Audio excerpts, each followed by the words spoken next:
जब सुने के होई भोजपुरी गाना बस बजे के चाही गाना।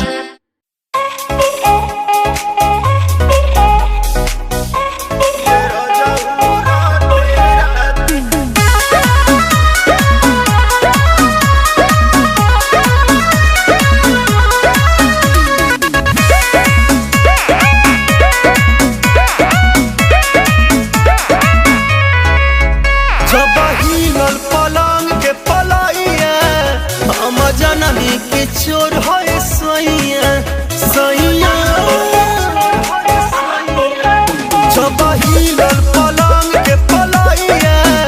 हम जननी के चोर है सैया के दो ठोकले पार्टी में काटिए रजऊ राते राती ए रजऊ राते राती दिहला कमर हमर जाती ए रजऊ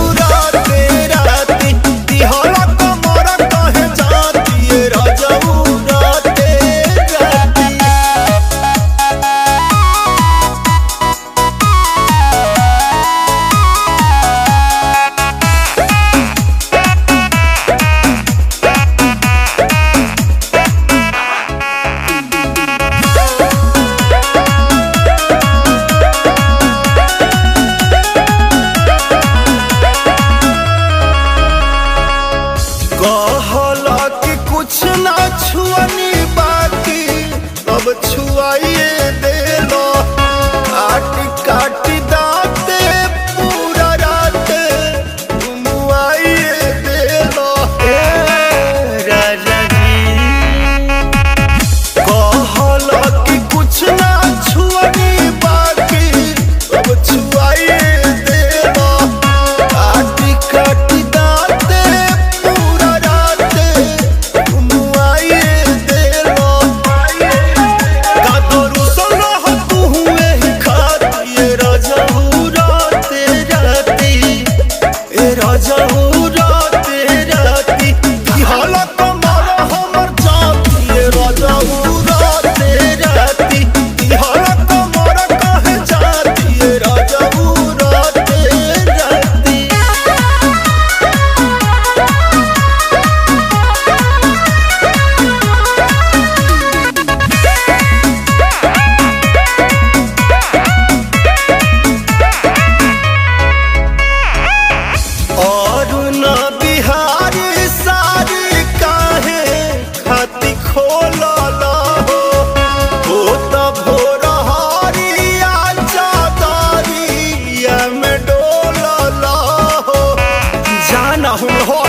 ठीक रहा